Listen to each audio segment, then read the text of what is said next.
Welcome to Business Cake. These are conversations between myself, Will, and Patrick, where we discuss creative work and ideas, and we hear stories from a variety of guests, most of whom are builders and founders. In today's conversation, we speak with Elizabeth Fauerso. Elizabeth has created some really amazing spaces and businesses, one of which is the Hotel Emma, which is one of the top-rated hotels in the U.S., was just awarded a Michelin Key, which is only the third hotel in Texas to receive it. We speak with her about her process, how she hears and draws out the story of a business or a place, and then from that builds this tangible co-creative experience. This is a fun conversation. We get into some good stories, talk about some big ideas. I hope you enjoy it.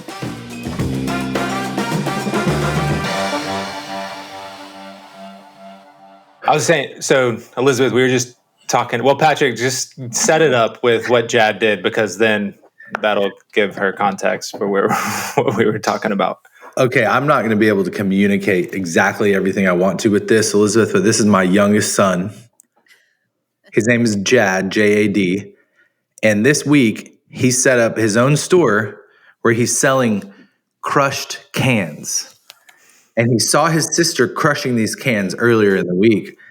And then he just told us, I'm going to crush cans. We're like, okay, you can crush them. Sure. And then he said, I'm going to sell these. We're like, okay. So he gets all the stuff, and he's 6 years old, and he goes and sets it up. He's got a money jar. He wrote on there, money is 25 cents. And so we were just talking about like, hey, that's awesome. But a couple of my friends were like, hey, why don't you tell me? Because then I had to come by and bought some cans. And I was like, I don't want to reward this behavior. Like the entrepreneurial spirit, yes. Selling crushed cans, we don't need to buy that from him, because he's going to think anything I do is good. It's what I call the creation of a false economy. My parents are guilty of it with my nephews, where they're like, we want to sell you this drawing when they were, now they're teenagers, but when they were little, they were selling my parents like just not particularly thoughtful little sketches for like $20. I was like, you guys are creating a false economy here. Yes. It's very true. I wanted to take him and say, look, so what we're going to do is I talked to him about the fact that crushed cans are, not really helpful to people. It's usually the other way around, where it's like, I'll pay you for your cans. And so we're going to get candy. I'm going to invest in his little business. We're going to buy candy to sell to the kids, because, we're finding the market, seeing what all that stuff. So when I was little, we lived in California, and I was 8, and I would walk around our neighborhood trying to sell all kinds of things. I was walking around with a basket full of used light bulbs. I went up to my mom and said, hey, our neighbor Monica, her dad has like all this beer in the garage, so we're going to sell beer. My mom was like, that's not going to work. Actually would have probably been awesome. I think it would have very been successful. profitable, but but my most successful endeavor involved, I took a box, like an old, I think, washing machine box, kind of drew like a little bit of a motif of a robot on it, made my younger sister go inside of it, and we cut a hole in it, and then we wrote little fortunes on pieces of paper. And then I walked around the neighborhood and said, I'm an inventor. I invented a fortune telling machine. Do you want your fortune told? That's smart. That's creative. That's brilliant. Can you imagine if like an 8-year-old and then clearly like a 6-year-old came to your door and said, do you want, I would be like all day long, like, yeah, $8 into this machine. I would have loved to hear what she said, like the things that she came up with, like when she's sitting there telling them their fortune. I honestly can. Yeah, I know. That's we were awesome. actually talking about it the other day. I was like, what were we writing? I think that it was as loose of an execution. I think we might have been like writing on pieces of toilet paper. You got to start somewhere. The thing about the toilet paper though is it rolls, so somebody can tear it off. That's what we were doing. Like, yeah. Brilliant, practical. Yeah, that's great. Elizabeth, thanks for hopping on. This is awesome. Sure. and you were talking about California, I mean, you and I kind of know one another, but I think backgrounds and stories, and I'm excited about this to hear that, to dive in and just get the details. So we actually lived it was in the 70s. We lived in Malibu when Malibu was still like pretty hippie-ish, because my dad's a musician. So we moved from Texas. I was born in San Antonio, and so is my sister, but we moved from here back to California in 1978, and lived, Malibu really was like real natural. I mean, obviously, we walked all around. We went to this very hippie-ish Montessori school, and our classrooms were like in trailers and outside, and our teachers brought their dogs. So Awesome. it was a cool scene. It was fun. We were there for about 5 years. Yeah, that sounds like a really inspiring place to be as a kid, like to go to school. Yeah. Yeah, it was really fun. It was really safe, and it was definitely like there was some, music industry people around. Like one of my best friends from school was Casey Christopherson. So Chris Christopherson and Rita Coolidge would drop her off. And so even then it was kind of like, we were like, that your dad seems cool. But it was a lot less, now Malibu is so glamorous and intense, but then it was really kind of that groovy LA in the 70s vibe. And then you were there. Yeah. How old? We moved to Iowa when I was about 9. Okay. From Malibu to Iowa? Well, that's very different. Very different. That's my parents are teachers of transcendental meditation. And so in the 70s, the late 70s and early 80s, the TM movement embarked on this project to create a university, a fully accredited Western university that incorporated some of the kind of disciplines and practices that TM is based on. So sort of Ayurveda, which is health, Gandharva Veda, which is, kind of that ancient Vedic music discipline and practice, Stapacha Veda, architecture, and then some of these other kinds of Vedic principles and ideas, as well as actually incorporating meditation into the curriculum. And so my mom was a founding trustee, and my dad was the founding head of the music department. And so we moved from Malibu to Fairfield, Iowa, a town of 7,000 people in southeast Iowa. My goodness. And so it must have been, like 1982, 83. And how long were you there in Iowa? Oh, well, I was there until I graduated from high school, in 1992. And my parents stayed there another 10 years and then actually moved back here. But I went the elementary school and high school that was kind of a companion to the university. The university is called Maharishi International University, and my school was called Maharishi School of the Age of Enlightenment. So here in San Antonio, everyone's first question often is, where'd you go to high school? Yeah. Like, well, I went to Maharishi School of the Age of Enlightenment. Usually kind of changes the course of the... So, Will, I think you're muted there. There we go. As a 9-year-old, I'm assuming there was culture shock there. It seems very different, but was there? Like, how did you deal with that? Or there was it just... because my parents met in Berkeley in the 60s, and they became teachers of TM. They've been teaching TM for 60 years, and so even when we were born, from the time we were babies, we would live in San Antonio, but then my parents would go on these long meditation courses and take us. So we would lots of times we would go to Europe because that's where Maharishi was living at the time. So there was like a group of families and kids that I grew up with that we would meet in, some of them lived in California at the same time as us, but then we would all go to Switzerland for like 6 months and be living there. And then we'd go back to California. And so when we moved to Iowa, that whole group of people, we all moved to Iowa. Okay. So it was kind of like, for me being that age, like, it's not the same feeling that like as adults we would have where like, I'm in Malibu, I'm living on the Pacific Ocean, I'm in this, Right. I was excited to be able to like permanently be in the same place as friends. And those people were my best friends then. And they're actually still some of my best friends now, because That's you can awesome. imagine like growing up in that kind of community. It's such a unique experience that we're like my two best friends that I've been friends with in that community since we were babies. We still talk almost every day. That's awesome. Yeah.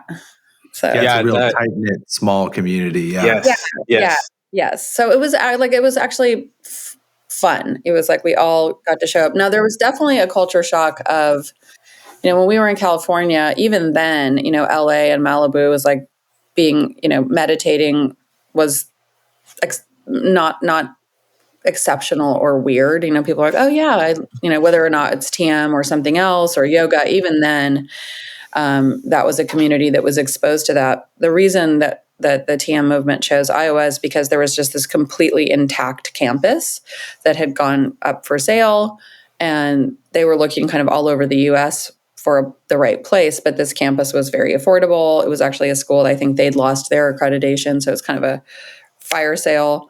And so it was like, this makes sense. This is the right size campus. Let's go. But this was Fairfield at that time it really honestly still is. It's a very rural community, a farming community. There's not an interstate. It's an hour and a half from Iowa City, 5 hours from Chicago. And so it's this very small, homogenous community. And then all of a sudden, Maharishi International University moves in.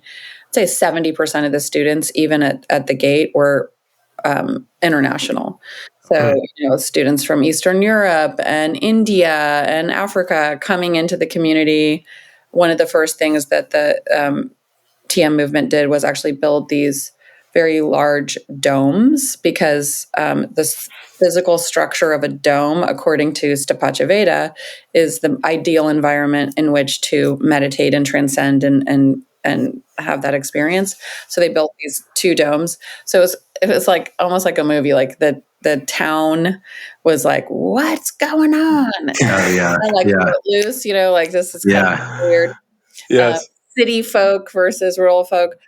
But it's a really interesting case study of how a community can evolve, because, all of these different kinds of people came. Speaking of entrepreneurs and adventurers, like all my parents' friends, all of them were inherently adventurous seekers, and almost all of them were entrepreneurs. They're either educators or entrepreneurs. So this little town that had actually suffered mightily during the farm crisis of the 80s, there was a consolidation of small farms, and factory farming really dominated, and it was very, very damaging to the economy of that part of the country. So this town, the town had really suffered from it. And all of a sudden, all these people come in and start, that's during the time when the big telco companies were breaking up. So they started a alternative telephone company, energy trading. Now there's very successful solar, media production, because these people are moving from LA and New York and London. Right. Yeah. And so while there was resistance at first, and definitely culture clash, the city of Fairfield has evolved, and it's a really interesting place now. And the university is still there. It's celebrating its 52nd year. My mom is actually there right now as a trustee. And it's a really interesting place where they have excelled at green architecture, a lot of interesting tech programming development there. They have an incredible art program, cinema and film, because David Lynch has endowed a film program there because he's a very avid meditator. So the town has really evolved, and now it's an integrated community. So even the non-meditators acknowledge that this more diverse community with a more diverse economy has changed the trajectory for everyone there, regardless of your relationship necessarily with the spiritual practice. Hearing that, and then looking at like when you and I met, you were at the Pearl. You're bringing in, and the Pearl is a an old brewery, and it was abandoned buildings before, I think, probably 2010. I remember La Gloria being one of the first restaurants. I think there were some offices there. Yeah. But over the past 15 years, it has transformed, and it's like brought life to the surrounding area. It's a lot of what you're talking about, where it's not just a single thing. It's not just restaurants. Right. It's diverse things coming in. So seeing that and then hearing how you're describing this, I see your influences, inspirations starting to go there. There's so much that I am just like, man, we could dive into this, and this. But let me, Patch, where do you want to start? Like, I mean, because there's even in what Elizabeth just talked about, there's probably 3 or 4 threads I would love to pull. But you kick us off. You focus us where.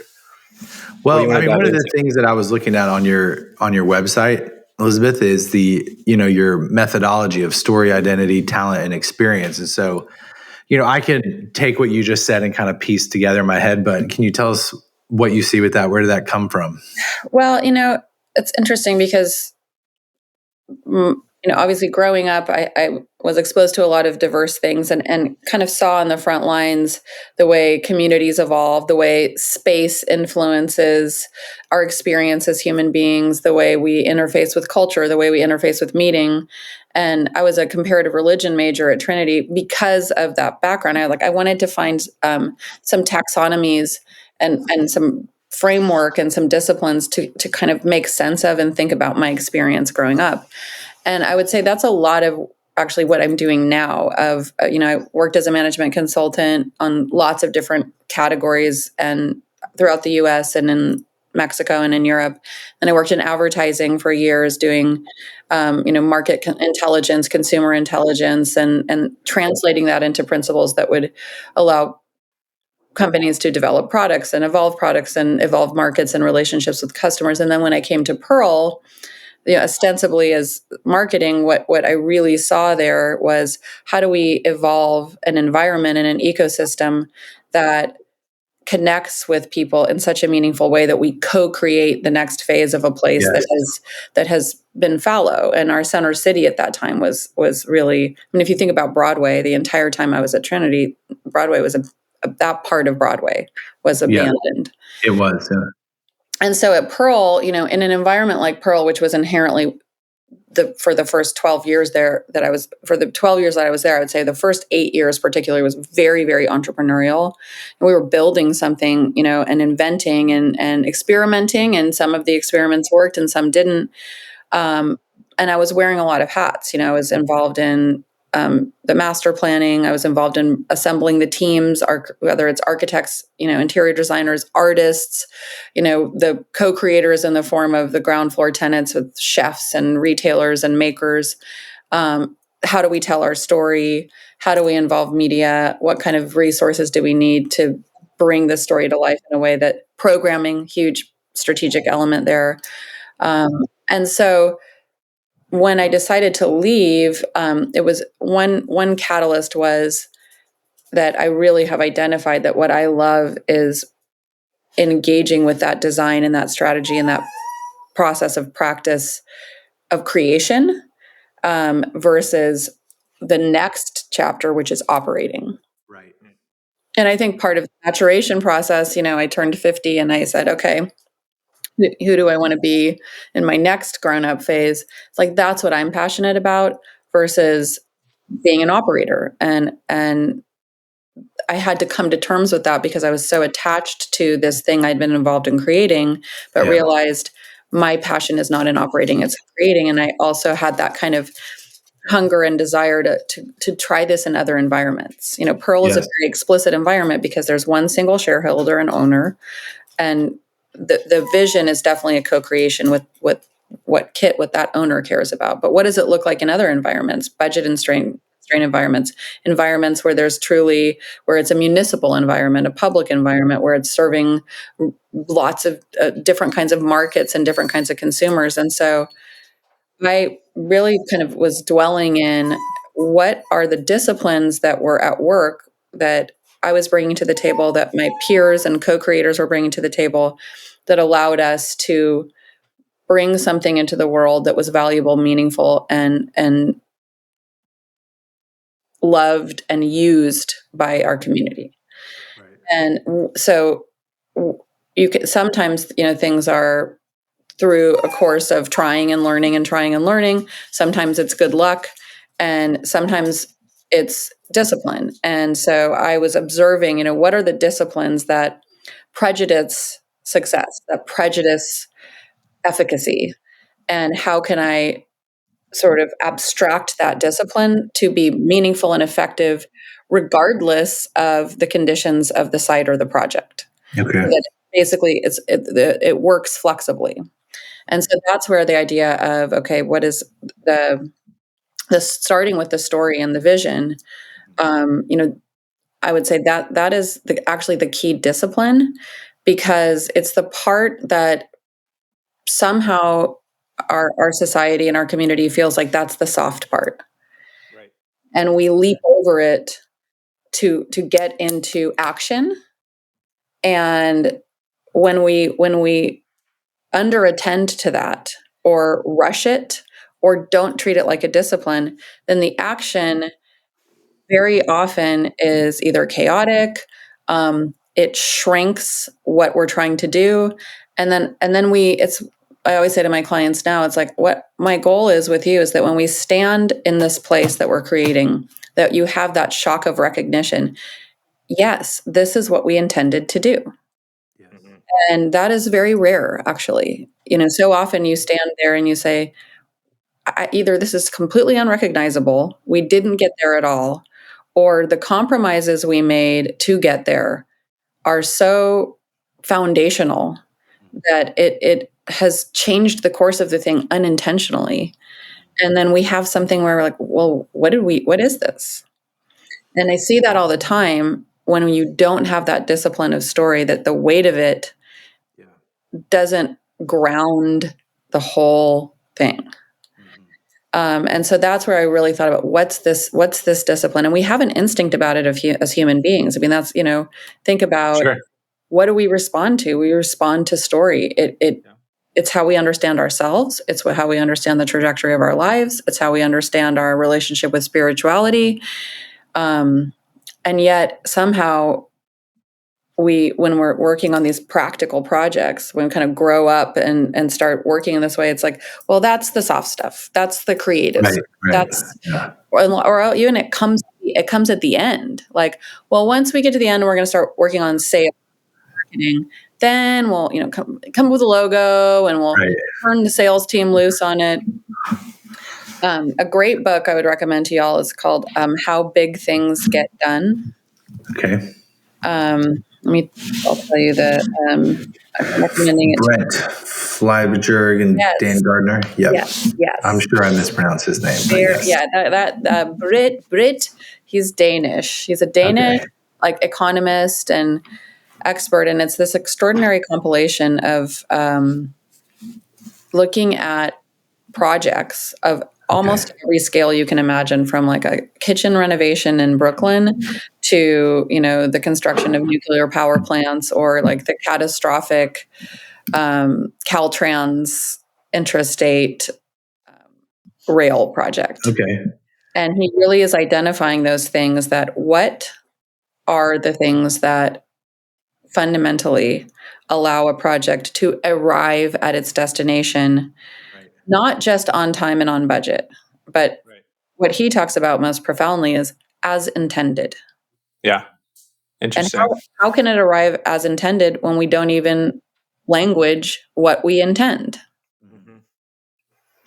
Well, and the story, I think, for a lot of us can be abstract. It can be something, hey, tell me your story, and then I'm rambling for, an hour, maybe, and maybe some of that is key to my story, maybe not. And so I think what you're talking about, getting the discipline of saying, and I think it's even different than values. It's not saying what are your values, and it's because you're missing the spirit or the essence of what makes that come alive. Inside the discipline, there's a discipline of vision, which is, okay, you articulate, and the vision is the kind of broadest, most longitudinal part, where you say, what is it? how do we bring it into the world, and then why? And on a certain level, why you want why to be a single sentence, and your values should be manifest or represented in that why. It doesn't have to the why for that particular project doesn't have to encompass all the values of your entire world, but for that project, why am I doing this? And then there's these organizing principles that I also as part of that process. So once we articulate the vision, the organizing principles is almost like the operating manual for that thing. And you declare, I think they're most effective in this kind of declarative form. Like, one of the organizing principles at Pearl is we always source our talent from our local community. Okay. It sounds self-evident now looking at Pearl, but that principle it's like a rule. And so then when you have a broker coming and saying, hey, Restoration Hardware wants to be here, or Warby Parker wants to be here, those are very sexy conversations. Yeah. It's kind of like, and they're talking and they're like, no, every Warby Parker store is different. We incorporate local talent. We do this. It'll look and feel like San Antonio. And you're kind of like, well, what? I mean, am I crazy? Like, should we do this? But then you go back and you're like, the operating principle is no. And then the discipline is if we choose to change that, you go back to the operating principle and you change the operating principle. And then that creates the space for you to change that behavior. And just that discipline helps avoid that slip. Right. Because the slip is always waiting for us. And so I'm not working with Warby Parker or Restoration Hardware is not inherently good or bad. Right. Could be the right thing to do. But by forcing yourself and your team to go back into the operating principle and say, all right, guys, do we want to change this? What are the implications? How will that change our vision? How does that change does it affect our why?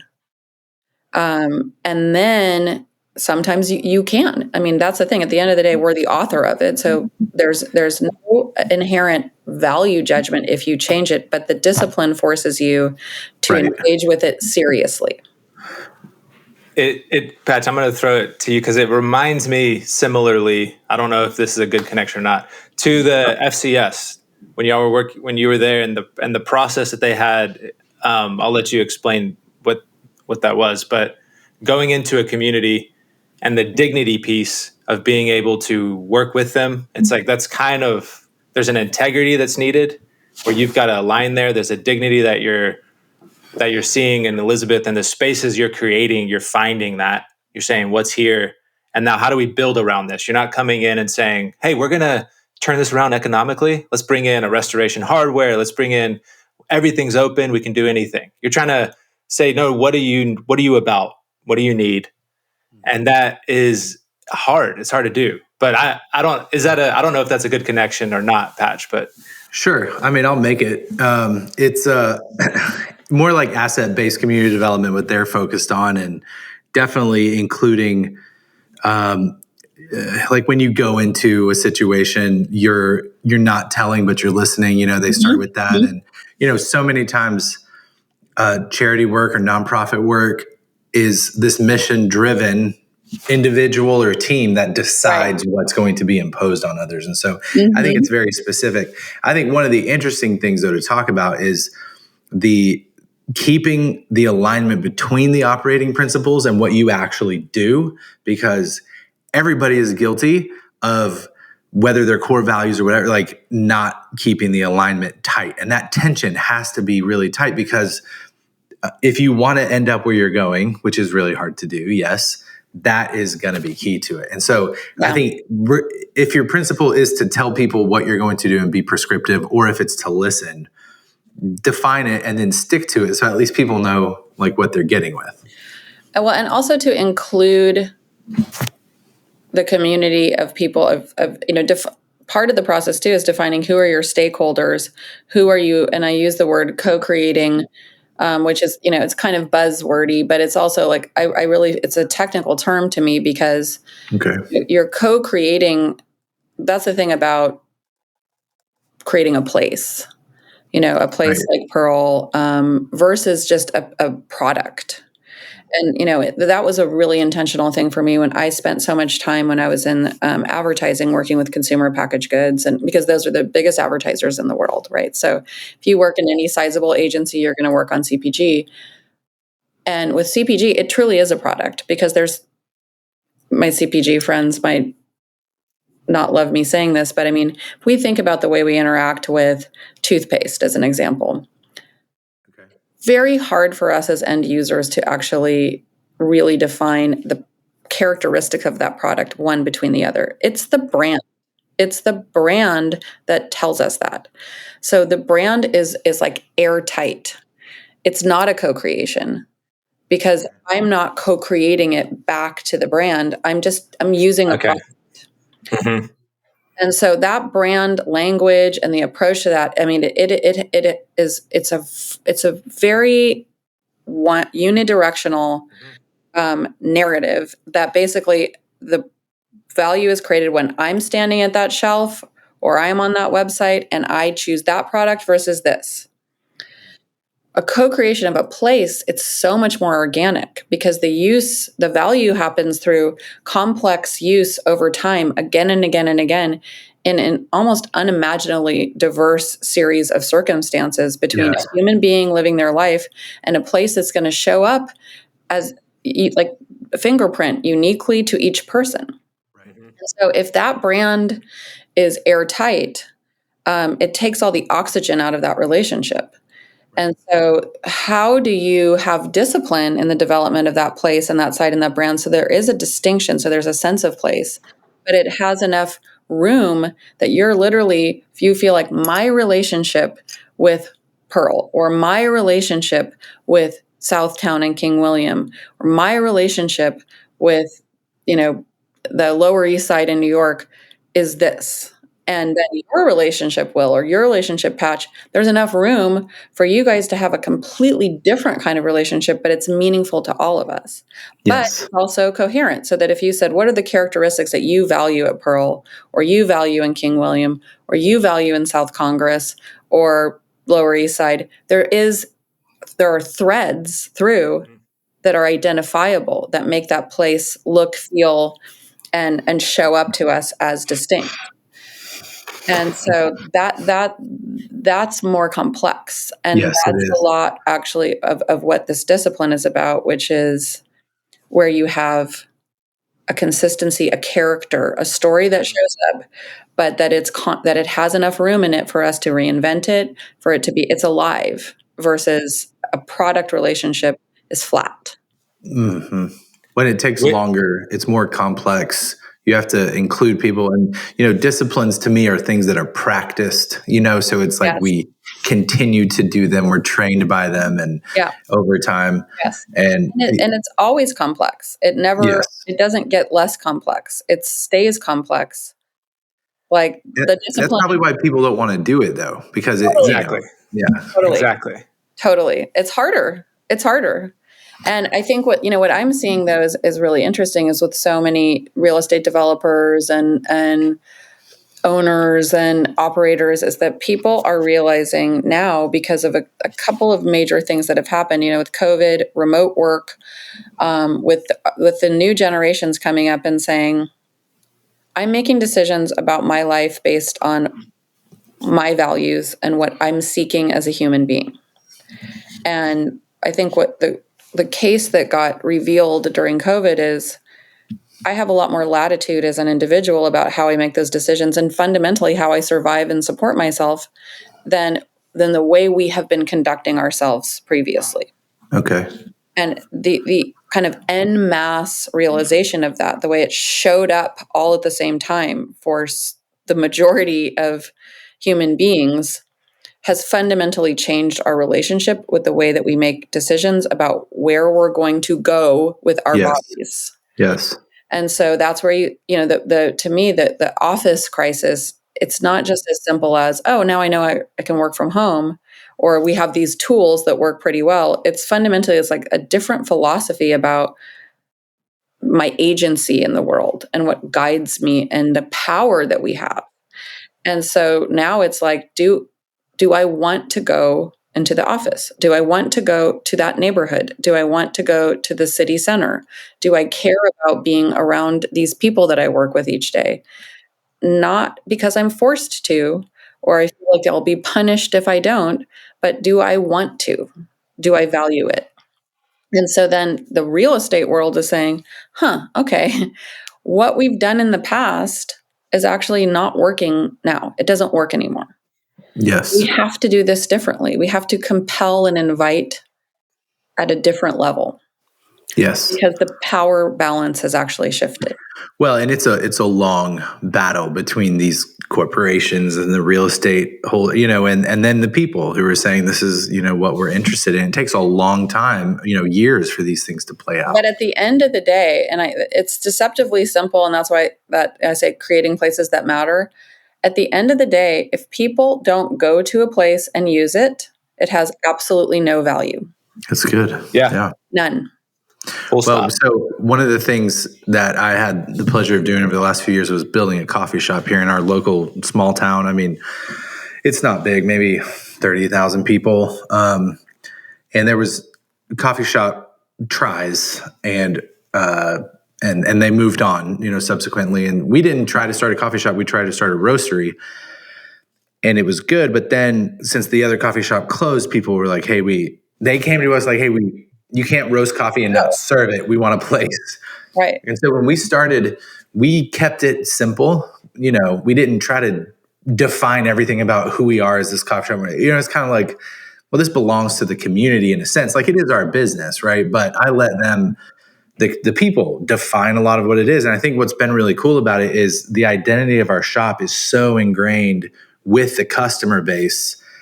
People feel this, it's similar, I think, to the way people talk about HEB. Like, this is my HEB, right? Right. But this is their coffee shop. And it's the co-creation, I think. Yes. Yeah. That you were talking about, Elizabeth. In the beginning, it was awkward because people would come in and want defined object. This is who we are, and it was like, it's going to take some time for us to get there. So it took about 2.5 years for us to people got it, and they're like, oh, this is a co-creative environment. Yeah. And it's now we're That's a good word for it. You bring up HEB because I think they're a great example of an environment where there's a very strong brand. There's a ton of discipline in there. But they also, and I know, some of the team members that head up their insights team, they take so seriously listening to the community, integrating with the community, serving the community, responding to the community, and letting us feel like this is an extension of who we are. And also engaging their associates in that way. So I think one of the most brilliant things they did was literally make all associates owners. Okay. And it's not a gimmick. They are. And so if you think about when I heard about that, it changed so profoundly the way that I think about the entire organization, but also every time I go to HEB and I see the guy who's at checkout and on his name tag it says 35 years. And I'm like, this guy is a co-owner of this place. And his role here is the perception that you have and the dynamic between customer and associate is so different because this isn't a minimum wage guy who's down on his luck bagging groceries. This is a co-owner of this space. Yes. And that's such a profound shift, and it makes you feel so differently. That's an alive brand. Yes. And that is also really hard to do. Go ahead, Will. Very hard to do. Yeah. Well, I want to, Elizabeth, I would love to hear when you look at the portal, because we've kind of talked about it at a broad level. Like it is all of it, this co-creating space. I spent all day there yesterday. And so there's still, it's hopping. There's a lot of light.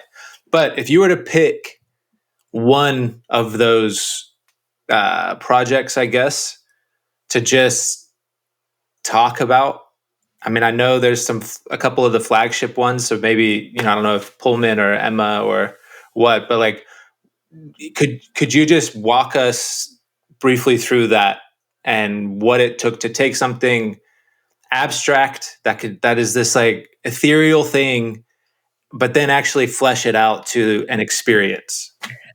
I think Emma is a good example because I think that Emma is probably the strongest tentpole of story at Pearl, in that it really it revealed and made accessible to a very broad cross section of our community, kind of the elements of the Pearl story, because you would feel it.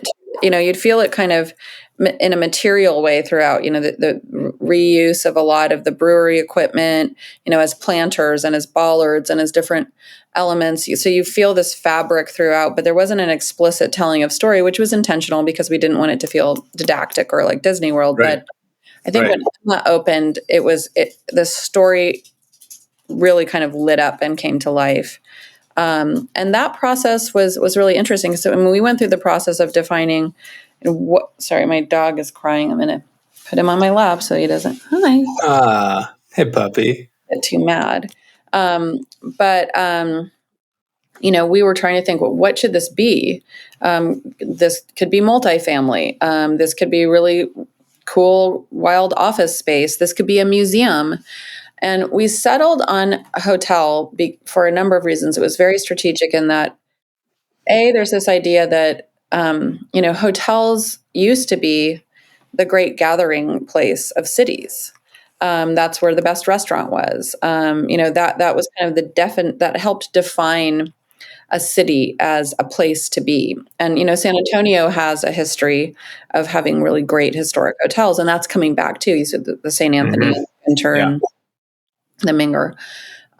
But this idea of having a hotel that was both a place for visitors, but also that was like the living room of San Antonio, that the ground floor was as welcoming and meaningful to residents and our citizenry as it was to any visitor, showed up as the highest and best use of that space.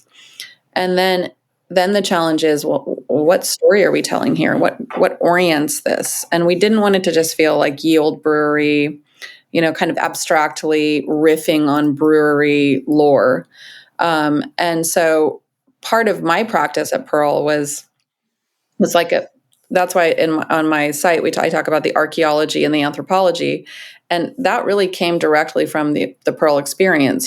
Kit had the wisdom initially to basically keep everything that was at the brewery. So we had warehouses of whether it's brewery equipment or ephemera, we kept everything. I mean, boxes of old brand matches.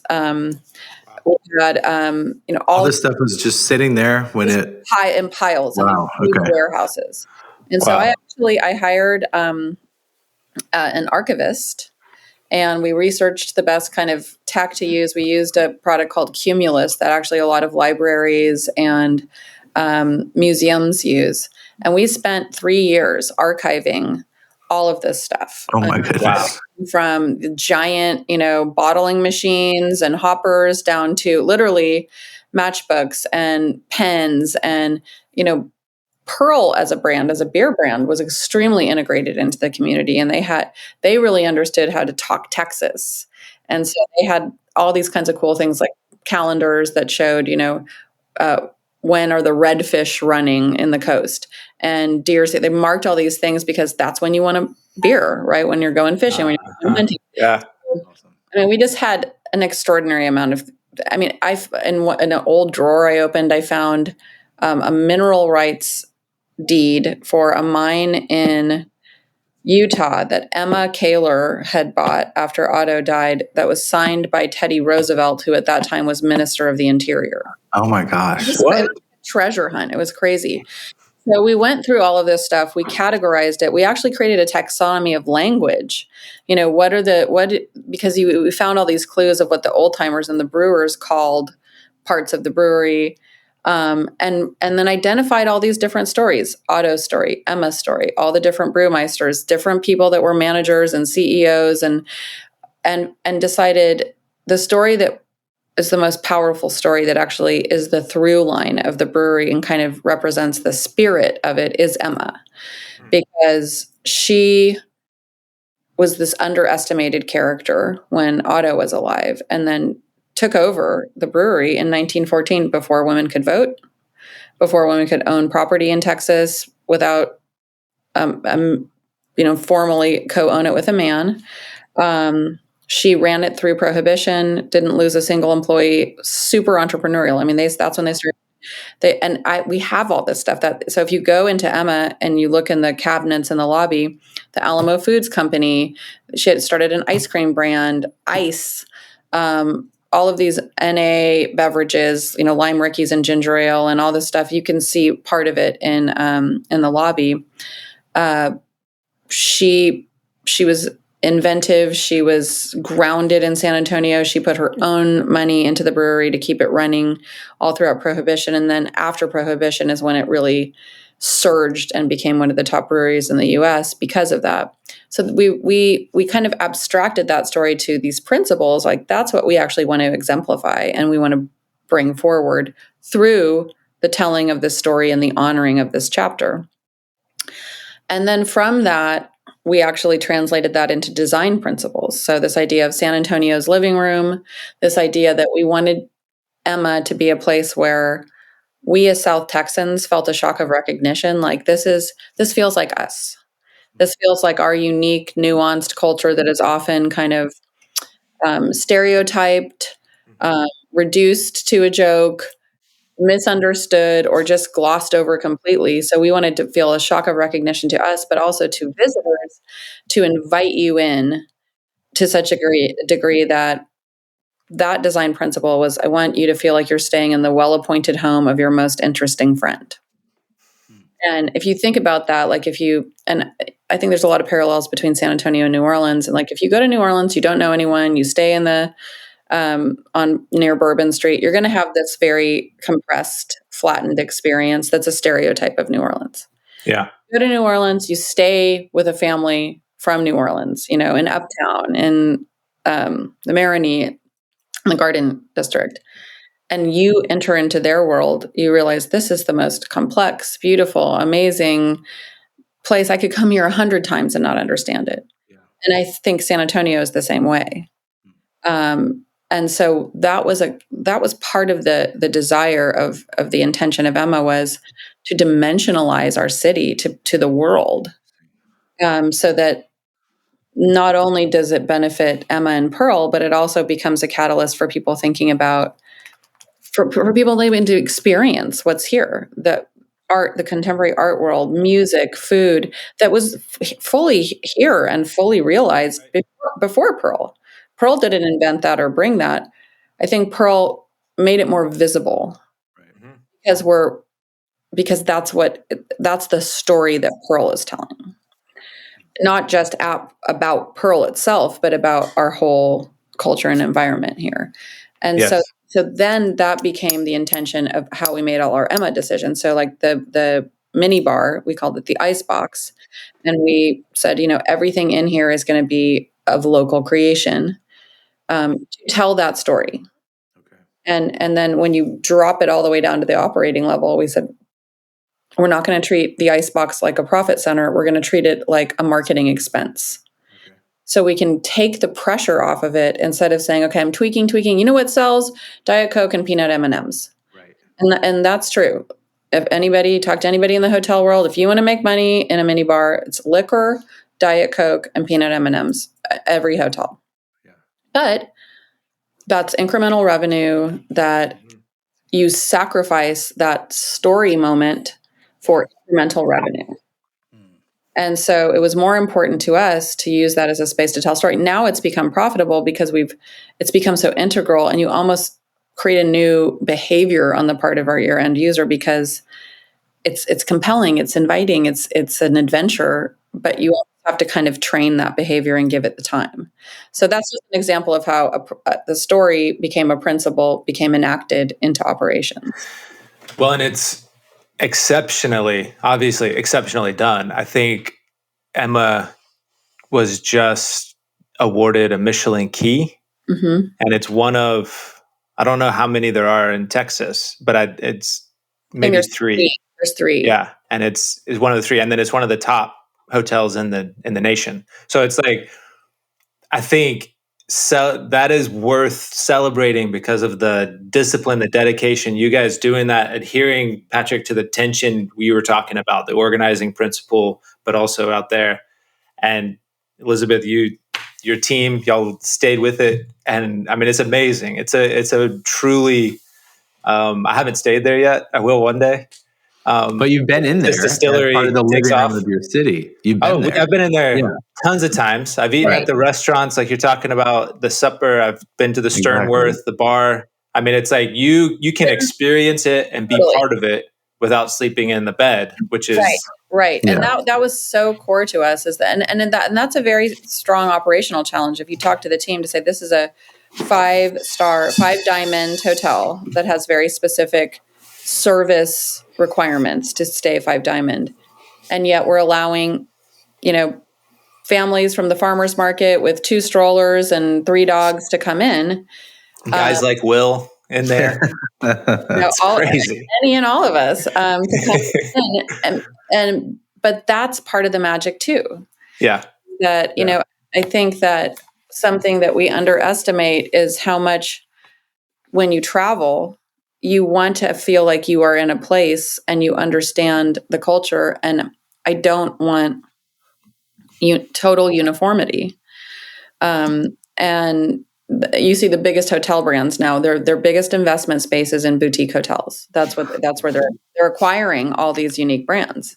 Right. And their challenge is going to be, how do I acquire the unique brand and not suffocate it? Right. Yes. Not put peanut M&Ms in the minibar. In every minibar. Yeah. Yeah. So, well, they will do that.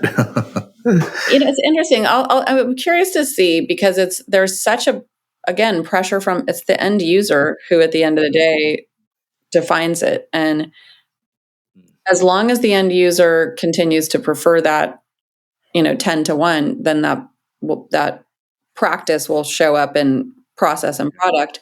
But I think when you see sea changes where we're really changing our behavior, then it does come out the other end. I mean, you see that with sustainability and preference for end users caring about the process of how my food is processed.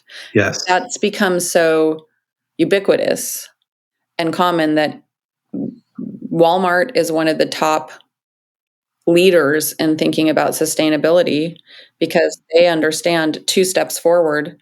That's where a lot of our consumer is already there.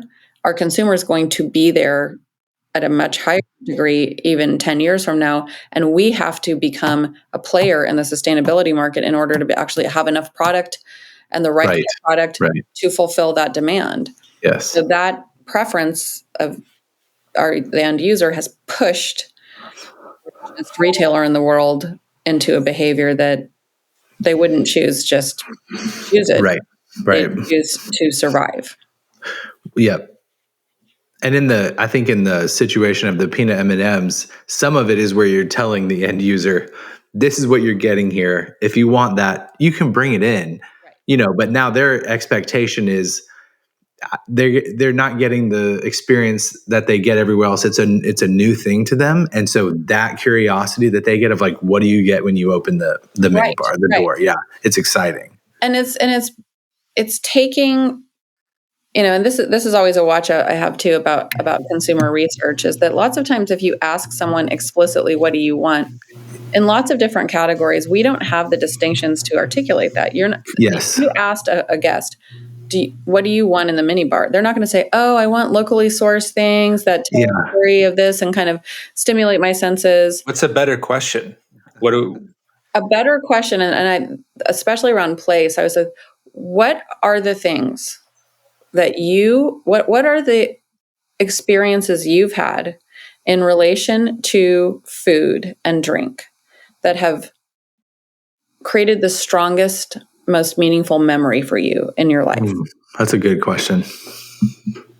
What memories of food and drink have stayed with you? And you could say, it's my grandma's enchiladas. It's the first time I drank Calvados when I was in Paris, when I was in college. Or it's a Twix bar that, was my sister and I, was the first time I was allowed to have candy. And then you can explore why. How did that memory get formed? Why do you love it? Do you still love it? Is it a ritual in your life? So then you start looking for those characters and those characteristics and lean into that That's versus good. tell me what to put in the minibar. Right. That's a much better question. No one's going to answer that with peanut M&Ms in a hotel. Oh, That's man. good. Man, we are. I mean, we've got a few minutes, but I think Elizabeth, what? Pup. He's What? just he's a miniature dachshund, so he's just an extremely emotional character. Yes. And he So am just I. he has to let out some feelings every once in a while. We're happy to have him. Yeah. We will hold space for the little dachshund. What do you do to unwind? What do you do to have fun? Where do you go? I always struggle with that question because, the way I work and what I do, it's like so integrated into life that Yeah, I kind it's of fun for you. stop thinking about it. And, I mean, I'm not great at like a formal work-life balance. It's something I was just thinking about the other day, but it's also because, like I'm starting a project on the Texas coast. So I was down there with my client, who's the owner of a very extensive piece of property, and with our creative team, who's going to create the brand. And we're going to go through a naming exercise, and with our designers.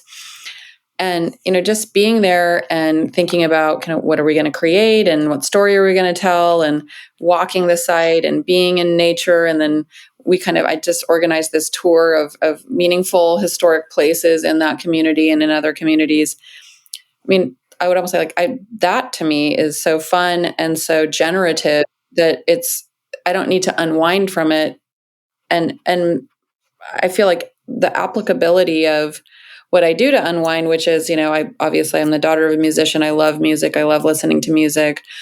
I read a lot of just disparate things, whether it's fiction or, books with my daughter, or, books like How Big Things Get Done, or, obviously with social media, I follow lots of different kinds of people. I'm always looking at design stuff. And it's one thing that I think is really important, because I was looking at your questions before the call, is also just creating room to kind of think and process. And so, one thing I've been doing is making myself, especially when the weather's nice, just go outside and just I'll go down, just lie in the sun for like 15 minutes in the middle of the day, and just kind of let my mind wander and not feel directed. Yes. And just then, it's like the filigrees of ideas just start kind of showing up. And it's a kind of different form of meditation. It's just allowing yourself to daydream and to wander. And I think we live in such an environment where you always feel like you have to be producing and productive. And I really struggle with that. Like I struggle with I should be doing this. I should be doing this. And with all of our tech around us, I think we feel like we should always be productive, always be working. I could always be doing something. But I think there's also a discipline of, like, what's that Italian term, far niente, like the sweetness of nothing. And I like that. Yourself, sit outside, daydream, Right. just listen to music without any, it's not background music. I'm not working and listening to music. I'm just sitting outside and listening to music. Go for a drive. Just go for a pretty drive. I mean, growing up in Iowa, I would do that all the time because there's not very much to do there. So when I'm a, wanderlust teenager, I used to just drive around in the country and just my windows down, listening to music, kind of daydreaming about what am I going to do in my life. But there's so much energy and optimism and space in that kind of practice that we lose as adults. Good. Right. So that to me is... So maybe just don't ever wind and you won't have to unwind. Right. Well, it is. And I think there is healthy to just say there's life. Like there isn't a work-life balance. It's like when you are doing work that is true to you and your story to talk about, it's like it's whole, it's good, it's rejuvenating, energy giving. Yeah. I think that's great. And we dream, I think, a lot with our devices. Like we let our Instagram feeds or whatever do our daydreaming for us. And so I love that what you're talking about. Put that aside, and it's just letting your mind dream. Like let yourself process. And I do, I get a lot of inspiration and ideas from social media and from, I think there's a lot of creative, there's so much creative output, and it's interesting and it's valuable. Sure.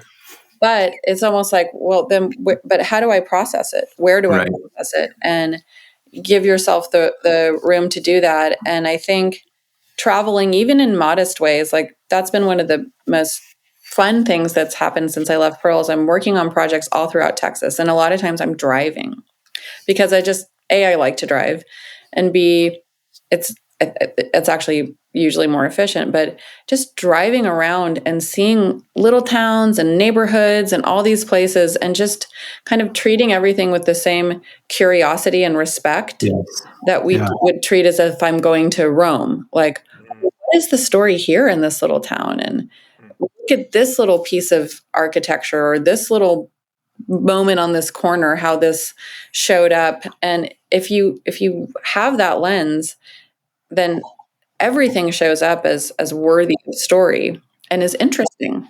So no drive is boring. No little town is uninteresting. And even, suburbs where you can be kind of, this place is a generic suburb. Right. That's one of my mantras. Every place has a story. Okay. And that's the archaeology piece, is as we pull layers back, every single place has layers to explore. And that are worthy of exploration, and that tell something that we can use. That's good. And living with that curiosity is spiritual, I think. Yeah. It feels a lot better than living without it. Yes. Elizabeth, Maria texted me midway through this and said, "Will you have to let the world know?" And the reason why I didn't is probably because, it's not the first thing on my mind, but she said, you have to let the world know that Elizabeth is dripping with style. So we only do audio right now. We don't do video. And so I will tell the world Elizabeth is dripping with style. I just learned a new word for that yesterday that the Gen Z are saying. You don't need to say it. Well, it's educational. No, I don't know. But it's steez. Oh, okay. And it means style, swagger, confidence.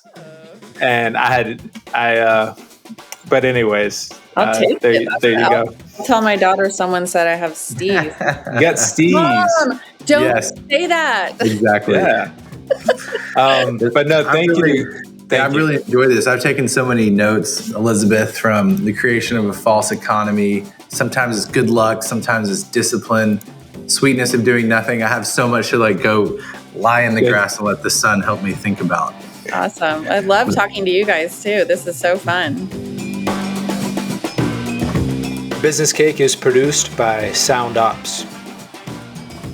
The music is written by Philip Cusius. And this is hosted by Will and Patrick. If you enjoyed it, please rate us 5 stars wherever you find your podcasts.